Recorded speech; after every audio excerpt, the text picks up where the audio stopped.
ವೀಕ್ಷಕರೇ, biopic YouTube ಚಾನಲ್ಗೆ ಸ್ವಾಗತ ಸುಸ್ವಾಗತ. IPLನ ಮುಂಬೈ ಇಂಡಿಯನ್ಸ್ ಟೀಮ್ನಲ್ಲಿ ದೊಡ್ಡ ಕೋಲಾಹಲನೇ ನಡೀತಾ ಇದೆ.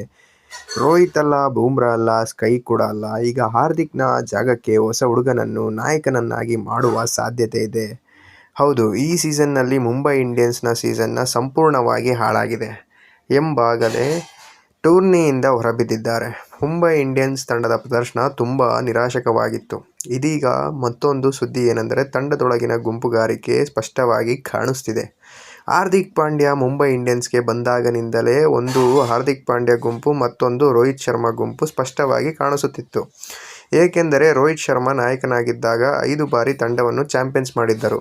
ಎಲ್ಲವೂ ಚೆನ್ನಾಗೇ ಸಾಗುತ್ತಿತ್ತು. ಆದರೆ ಏನೋ ಗೊತ್ತಿಲ್ಲ, ಮುಂಬೈ ಇಂಡಿಯನ್ಸ್ ತಾವೇ ತಮ್ಮ ಕಾಲಿಗೆ ಕುಳ್ಳಕಡ್ಡಿ ಹೊಡೆದುಕೊಂಡಂತೆ ಮಾಡಿಕೊಂಡರು.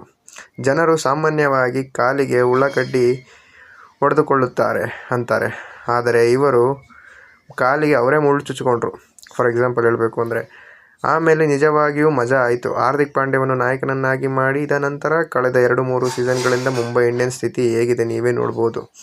ಪಾಯಿಂಟ್ಸ್ ಟೇಬಲ್ನಲ್ಲಿ ಲೀಸ್ಟ್ ಆಗಿ ಬರ್ತಾ ಇರುವಂಥ ಒಂದು ಸೀಸನ್ನ ಟೀಮ್ ಆಗಿದೆ 3 ವರ್ಷದಿಂದ. ಹಾರ್ದಿಕ್ ಪಾಂಡ್ಯ ಬಂದಾಗಿಂದನಿಂದ ಕೂಡಲು ಒಮ್ಮೆ ಕೆಳಮಟ್ಟದಲ್ಲಿ ಕೆಲವು ತಂಡಗಳಿಗಿಂತಲೂ ಈ ದುರ್ಬಲ ತಂಡವಾಗಿ ಕಾಣುತ್ತಿದೆ. ಹಾರ್ದಿಕ್ ಪಾಂಡ್ಯನನ್ನು ನಾಯಕನಾಗಿ ಮಾಡಿದಾಗ ರೋಹಿತ್ ಶರ್ಮಾ ಗುಂಪು ಸಂಪೂರ್ಣ ಅಸಮಾಧಾನಗೊಂಡಿತ್ತು. ರೋಹಿತ್ ಜೊತೆಗೆ ಸೂರ್ಯಕುಮಾರ್ ಯಾದವ್, ಬೂಮ್ರಾ, ತಿಲಕ್ ವರ್ಮಾ ಇದ್ದರು.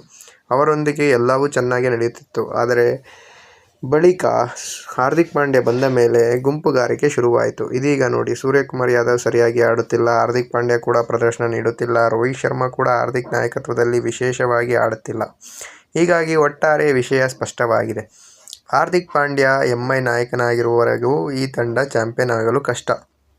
ಈ ಸೀಸನ್ನಲ್ಲೂ ಅದನ್ನೇ ನೋಡಿದ್ದೇವೆ. ಹಾರ್ದಿಕ್ ಪಾಂಡ್ಯ ಗಾಯಗೊಂಡಾಗ ಅಥವಾ ಯಾರಿಗೆ ಗೊತ್ತು, ಗಾಯದ ನೆನಪಲ್ಲಿ ಅವರನ್ನು ಹೊರಗಿಟ್ಟಿರಬಹುದು.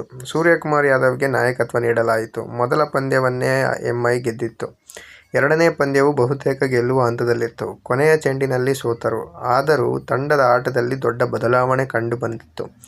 ಅಚಾನಕ್ಕಾಗಿ ಚೆನ್ನಾಗಿ ಆಡಲು ಶುರು ಮಾಡಿತು. ಹೀಗಾಗಿ ಮುಂಬೈ ಇಂಡಿಯನ್ಸ್ ಮ್ಯಾನೇಜ್ಮೆಂಟ್ ಈಗ ಪರಿಸ್ಥಿತಿ ಅರ್ಥವಾಗುತ್ತಿದೆ. ಆದರೆ ಪ್ರಶ್ನೆ ಏನೆಂದರೆ, ಈ ಸೀಸನ್ನಲ್ಲೇ ದೊಡ್ಡ ನಿರ್ಧಾರ ತೆಗೆದುಕೊಳ್ಳುತ್ತಾರಾ ಇಲ್ಲವಾ? ಬದಲಾವಣೆ ಮಾಡಿ ಗೊಂದಲ ಸೃಷ್ಟಿಸಲು ಅವರು ಬಯಸುವುದಿಲ್ಲ. ನಾನು ಮುಂದಿನ ಸೀಸನ್ ಬಗ್ಗೆ ಮಾತಾಡುತ್ತಿದ್ದೇನೆ ಅಷ್ಟೇ. ಇಲ್ಲಿ ರೋಹಿತ್ ಇಲ್ಲ, ಬೂಮ್ರಾ ಇಲ್ಲ, ಸ್ಕೈ ಇವರಲ್ಲಿ ಯಾರನ್ನಾದರೂ ನಾಯಕನಾಗಿ ಮಾಡಿದರೆ ಮತ್ತೆ ಗುಂಪುಗಾರಿಕೆ ಹೆಚ್ಚಾಗಬಹುದು. ಅದರಿಂದ ಸಮತೋಲನ ಕಾಪಾಡಲು ಹೊಸ ಹುಡುಗನಿಗೆ ನಾಯಕತ್ವ ನೀಡಬಹುದು. ಉದಾಹರಣೆಗೆ ತಿಲಕ್ ವರ್ಮಾ ಯುವ ಆಟಗಾರ, ಚೆನ್ನಾಗಿ ಆಡುತ್ತಿದ್ದಾನೆ. ಈ ಸೀಸನ್ನಲ್ಲಿ ಪರ ಹೆಚ್ಚು ಪಂದ್ಯಗಳಲ್ಲಿ ಉತ್ತಮ ಪ್ರದರ್ಶನ ನೀಡುವಂಥ ಏಕೈಕ ಆಟಗಾರ. ಹೀಗಾಗಿ ಅವರ ಪ್ರದರ್ಶನಕ್ಕೆ ಬಹುಮಾನವಾಗಿ ನಾಯಕತ್ವ ಸಿಗಬಹುದು. ಮುಂದಿನ ವರ್ಷ IPL 20-27ರಲ್ಲಿ ಮುಂಬೈ ಇಂಡಿಯನ್ಸ್ ಮೊದಲ ಪಂದ್ಯದಿಂದಲೇ ತಿಲಕ್ ವರ್ಮನನ್ನು ನಾಯಕನಾಗಿರಬಹುದು ಎಂಬ ನನ್ನ ಸಾಧ್ಯತೆ. ಸೂರ್ಯಕುಮಾರ್ ಯಾದವ್ ಅವರನ್ನು ನಾಯಕನನ್ನಾಗಿ ಮಾಡುವ ಸಾಧ್ಯತೆ ಕಡಿಮೆ. ಏಕೆಂದರೆ ಅವರ ಸ್ವಂತ ಪ್ರದರ್ಶನವೇ ತುಂಬ ಕೆಟ್ಟದಾಗಿದೆ. ನಾಯಕತ್ವದಲ್ಲಿ ಏನೂ ಮಾಡುತ್ತಾರೆ. ರೋಹಿತ್ ಶರ್ಮಾ ಮುಂದಿನ ವರ್ಷ ಇನ್ನೂ ವಯಸ್ಸಾಗುತ್ತಿರುತ್ತಾರೆ. ಅವರು ಆಡ್ತಾರೋ ಇಲ್ಲವೋ ಅನ್ನೋದು ಗೊತ್ತಿಲ್ಲ. ಬೂಮ್ರಾಗೆ ನಾಯಕತ್ವ ಕೊಡುವ ಸಾಧ್ಯತೆ ಕೂಡ ಕಡಿಮೆ ಅನ್ನಿಸ್ತಿದೆ. ಅದರಿಂದ IPL 20-27ಕ್ಕೆ ಮುಂಬೈ ಇಂಡಿಯನ್ಸ್ಗೆ ತಿಲಕ್ ವರ್ಮಾ ಅತ್ಯುತ್ತಮ ನಾಯಕ ಆಯ್ಕೆ ಆಗ್ಬೋದು ಅಂತ ನನ್ನ ಅಭಿಪ್ರಾಯ. ನಿಮ್ಮ ಅಭಿಪ್ರಾಯ ಏನಿದೆ ತಿಳಿಸಿ ಪ್ರಿಯ ವೀಕ್ಷಕರೇ. ಚಾನಲ್ಗೆ ಸಬ್ಸ್ಕ್ರೈಬ್ ಆಗಿಲ್ಲ ಅಂದರೆ ಸಬ್ಸ್ಕ್ರೈಬ್ ಆಗಿ, ವಿಡಿಯೋಗೆ ಲೈಕ್ ಮಾಡಿ, ಸಪೋರ್ಟ್ ಮಾಡಿ. ಧನ್ಯವಾದಗಳು.